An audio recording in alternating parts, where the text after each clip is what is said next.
Welcome to Road to Billions podcast, the mentality of an entrepreneur. With your host, Moise Bertrand.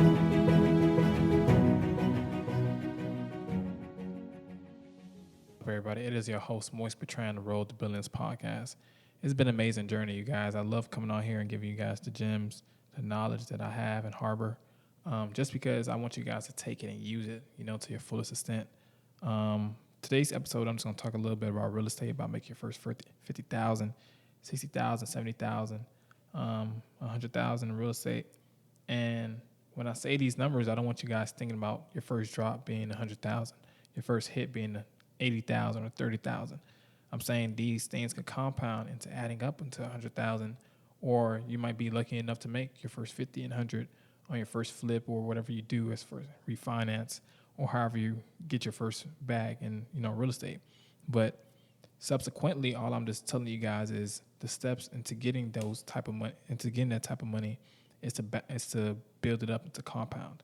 How do you do certain things, and how do you get this certain amount of money in a short amount of time? All depends on how fast you work and how efficient your systems are in your team and you are as a person. You can make 20, 30, 40K per month. It's possible. You can make $100,000 a month, $1 million a month. These numbers are possible. But how diplomatic is your system? How much do you delegate? How much work do you take upon yourself as the head? And once you learn these things, and then once you put these things into action, you're going to start learning that the only thing that's going to keep you going, making this type of money, $20,000, $30,000, $40,000, $60,000, $80,000 a month, is how efficient, like I said, you follow and stay disciplined on these systems. Now, deals are going to always come by you, right? Some deals may be better than others. You might just make $10,000 on your first deal. That's cool. Majority of people don't have 10 grand, 20 grand. Now you're talking a little bit about some money. Now you're getting into some money. 30 grand. Okay, cool. You can sit a little bit. You can play with the real estate money. Now you can, invest, hold something to yourself. 40, 50, 60,000. That's when you start playing with some good numbers. So all I'm telling you is don't look to make 100 grand on your first deal. You get me? Don't look to make that much money on your first deal. It's cool to manifest that money, but you got to really know your numbers and the holding costs and everything it's going to take to make that 100 grand really net. I don't want you to gross 100 grand. How much do you keep? You get me? And then keep that to yourself, right? You make that 100 grand, you go put that back into more real estate. You make your first 10 grand, you go add it up with somebody else, and now you guys go put your money into real estate. All I'm telling you is the best way to go about getting to certain levels in life is staying disciplined and sacrificing. I talk about it in my other podcasts. I talk about not getting new cars as of yet because, yes, it's okay to take yourself from point A to point Z, right? And it's also even better to take yourself from point A to point Z without even knowing that you got there already, right? So getting rich is just all about knowledge, right? Becoming financially stable is all about discipline, right? Getting these things is all about sacrificing, right? So you'll notice, and I noticed a lot, that the richest guys that I ever met, they never really drove nice cars, right? They never really drove nice BMs, Ws, and Audis. Yeah, some of them do. I'm not going to sit here and say each and every last one of them, but majority, and I'm not saying this on some bullshit, they really drove, regular cars and stuff like that. Toyotas, Nissans, you might have a little nice cars here and there. But when I talked to these guys who had the regular cars, they kind of told me that it's all about what do you think your money's worth, right? If you know you could buy 50 of these cars, it's okay to have a few of them already, right? It's okay to already go through that phase because you got out your system. But you already had to go through that phase already, right? You need to have money to sustain that lifestyle. Most of these guys say if they knew 10, 15 years earlier what they know now, they wouldn't have bought that certain type of car right there yet. I'm not saying it's not okay to buy that car. Yet is the word that we're looking for, the key word. Because you can have 20, 30 grand in your account, and there's two type of people. Shit, I'm going to go ahead and spend some of this money ASAP. Okay, let me see if I could just map this out and give my money a direction, right? So you could see the mindset of the two different people, right? The one who's already looking to spend, and then when he spends, he's looking at his account, he got $24,300 left. This one who just took his time and discipline, he got $5 grand left, but his $5,000 is already taken care of. His rent's taken care of. His car note, everything's taken care of. And he invested it into a deal that's going to make him double that, right? So now we have two different type of guys who, one didn't take care of his bills yet. He didn't take care of investments yet. He just spent before he even got and invested. And you got the other guy who invested and then spent what was left. So you got to think about, how are you going to go about life, right? I tell people all the time, people ask me what made me into the person I am.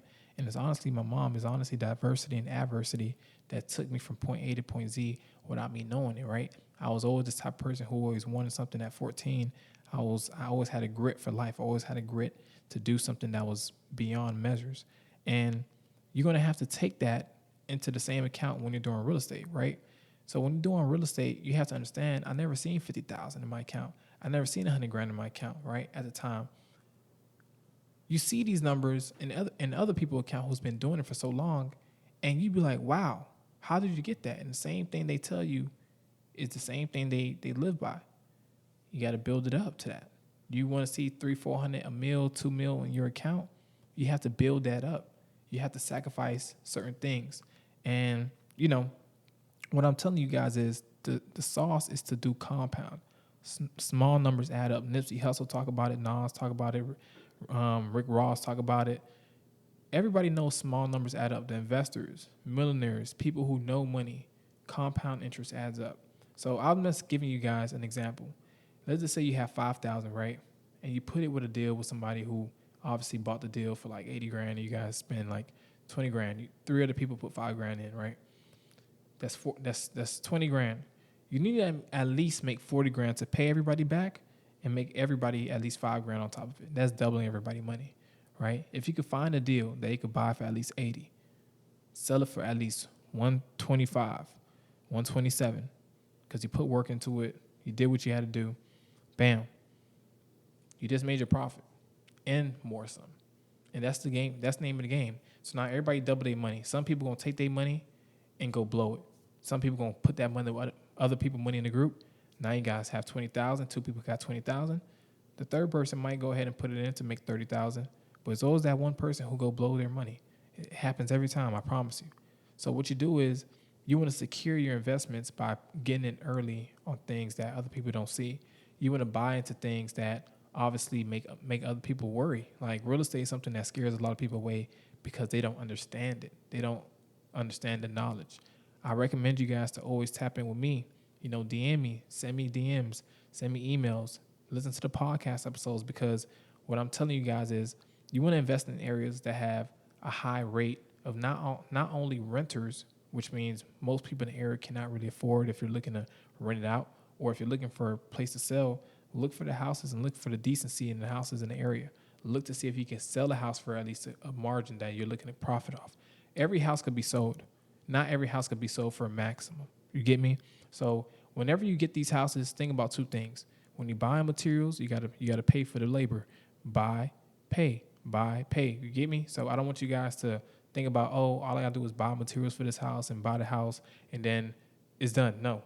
When you buy materials, make sure you pay for the labor, because that's the only thing that's going to allow you to get these things installed. So you're paying for materials and labor, you're paying for the house, and you're paying for per month of the house to hold it, meaning the mortgage, because there's nobody in there, and you're paying for anything that miscellaneous things that comes up, like utilities. So all these things are taken into account when they're selling a home. When they're renting a home, you can do the bare minimum and still get it rented out really soon, right?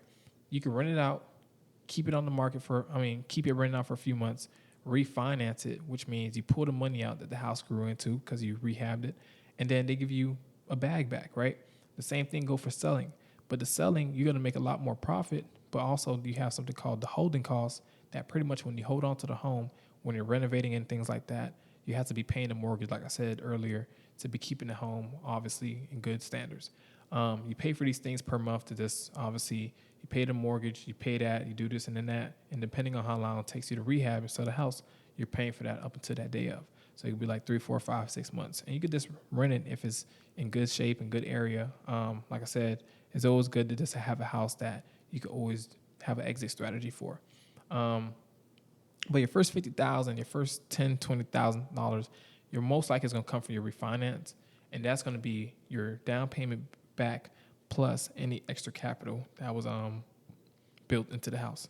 So if you built the house, if you rehabbed the house, and you put a down payment of 10 grand, and then obviously they give you that 10 grand back plus 10, 20 grand, depending on how much more the house appraised for, that all comes back in one big lump sum. You get me? So you're doing things at an efficient cost, at an efficient area, and you're just doing it over and over again. You get me? You're taking that money that you put down on the house, you go find a similar house or even a bigger deal, try to match it up with everybody, do group economics, and then take that money and then go do some bigger deals, and then try to refinance the deal again and sell the property. Well, don't try, do, and then so forth, so forth. Therefore, you'll be doing that.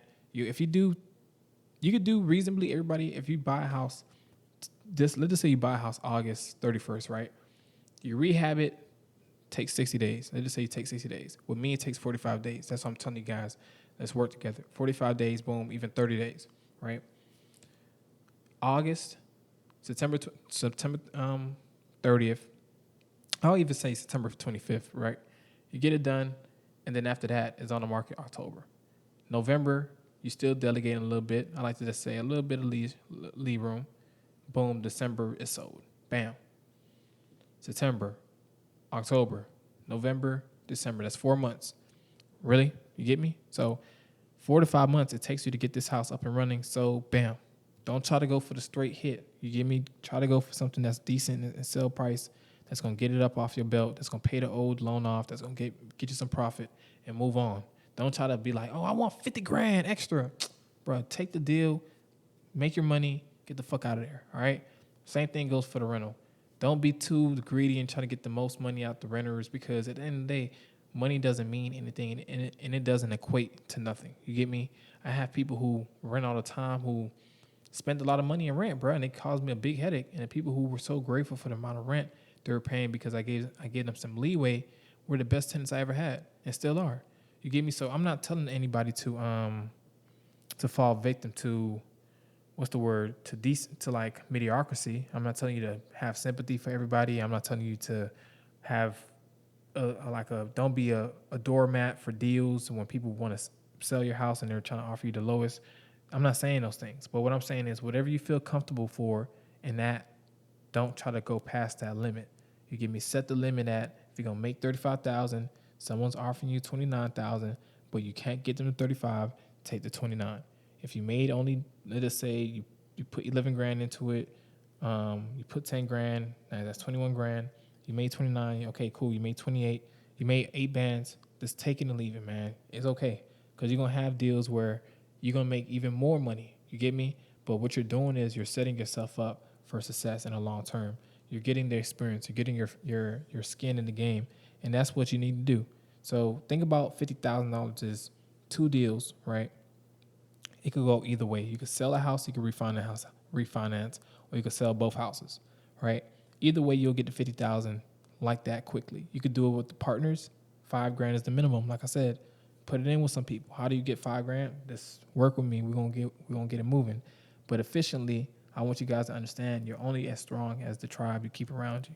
You're only as smart as the people you look up to and listen to. So don't listen to nobody who's gonna tell you to do this and this and that, and they never been in that position. Don't listen to anybody who's never been doing certain things, and obviously what they're doing is not equal to you. You get me? So I don't want you guys to feel any victim mentality when it comes to losing, when it comes to bad investments, when it comes to making bad decisions in business, because you have to learn. I made a lot of bad business decisions, and I'm not saying there's more to come, but what I'm saying is I'm always learning from my mistakes every day. You get me? And I just want you guys to understand that 10, 20, 30, 40 grand, don't let it get to your head. Keep your composure. Keep your humility. You get me? But understand the only way you're going to get to that type of money is if you invest in real estate. And that's the fastest and quickest way, I promise to you guys. I wouldn't tell you guys no different that you're going to get to this type of money. But you got to be able to listen to me if you're willing to work with me. But you also have to be able to work with others. You get me? Because sometimes people come to the deal, they want to, try to overpower. And I just sit back and I just if you want to fuck up the deal, I want you guys to fuck it up on your own. I don't want to be the responsible one. But what's going to happen is, let's just go ahead and listen to Moist advice, and he's still going to give me the team to just work with, but I have to just be willing to listen. You get me?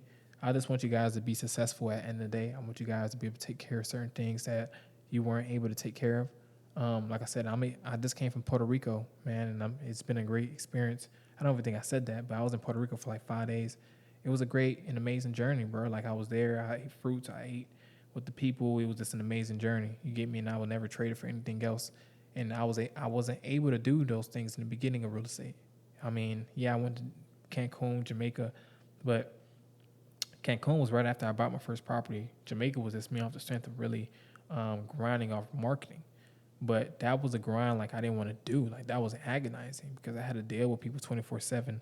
And I don't have a problem with dealing with people, but sometimes people could have a lot of demands that I wasn't ready to live up to at the time, and my time wasn't really working for me. You get me? So real estate just worked out for me a lot better, man. And I'm appreciative of God, of him giving me the source of creativity and knowledge for directing me in certain areas.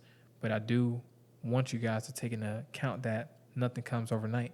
This is not an overnight success. This is not something I'm coming in here speaking about saying, yeah, I did this shit last year and it worked out. No, I've been doing real estate for 3 years, bro. You get me? So I studied for a year, bought my first house the following year. Following year after that, I've been on the grind. And 20 plus deals, bro. Like, shit, I'm doing it. You get me? And I'm just letting you guys know, like, it's possible. It's possible to wake up one day and live in the life that you dreamed of. It's possible to look around and be in different areas in your life that you've seen that you only imagined and visualized. It's possible to see certain deposits come in your account that you only thought about. And it's possible to manifest money that you see others have. It's possible to have the same vehicles. It's possible to have the same apartments. It's possible for anything. And I'm saying this under God, and I'm saying this on the podcast. Like, I would never get to this. I would never have got to this spot if I didn't pray, visualize, and believe. You get me? If I didn't do those 3 things, I don't care what nobody said. I didn't take really much advice from people because God will give you the intuition. If whoever you believe in, he's going to give you, or she's going to give you that knowledge that you believe in will come overnight as a download. So remember that you always have to be on point. You got to be willing to do the things that others aren't willing to do. You got to be willing to sacrifice what others aren't willing to sacrifice. And once you win, other people going to think that you came up overnight. Whole time you've been grinding for 5 years, 7 years. I've been an entrepreneur for 7+ years. You get me? And I never really thought about getting a job because I always had faith that things will always work out. Depending on, it doesn't matter how bad the situation was. I was in dire situations that no one could have seen themselves out of, and I feel like I'm Kobe, bro. With 3 seconds left, shot clock, pass me the ball, bro. I'm gonna make it. You get me? And God took me from rags, to riches. That's my mindset. That's the lifestyle. So one day I'm gonna look back and I'm gonna be a multi-millionaire, billionaire, and I'm gonna be talking on this. I'm gonna be listening to these podcasts, and I'm gonna be speaking to you guys in stages and auditoriums, and I'm gonna be telling you guys the same story. I slept on the air mattress. I thought about what ways I could make some money, and I just came out the gutter. You get me? I came out the mud, and the people who laughed at me, now they need my help. The people who believed in me, now I'm putting them on, and I don't really have to worry about them backstabbing me, because when I didn't have nothing, they seen me at my worst. They seen me. They knew I didn't have nothing. They didn't really do nothing, don't do wrong to me. Like, the people who seen me living like a fucking dog and shit, but I was still, trying to get my way up out of there. They still respected the fact that I did certain things that a lot of people wouldn't be able to do. And that's why I take a great amount of respect and demand in the word of entrepreneurship, because I'm one of those people. I title myself that, and I live by it. I'm willing to go hungry for this shit, die for this shit. You get me? Like, really go in to really let you guys know it's get rich or die trying with me. So your first $10, $15, $20, $30,000 is through a refinance. I do something called the BRRRR strategy, you guys. I feel as if I have the keys to the streets, you guys. And what I mean by that, I want you guys to understand, I'm trying to open you guys to the knowledge that this universe has, that real estate is open to you guys, given to it, right? But you got to respect the game, and the game is doing your homework. The homework is, when you find a property, you're not just looking at the property and saying a price. You want to evaluate the property, right? Is it a good property? Is it something you're willing to live in, to sleep in, to rent out, to sell? Whatever you're willing to do. You're willing to see when this property was born, when it was built, when it was, what type of features this property is. Is this property big? Is it small? Is it tiny? Is it tall? Is it long? Is it wide? You know, all these things that's going to make this property.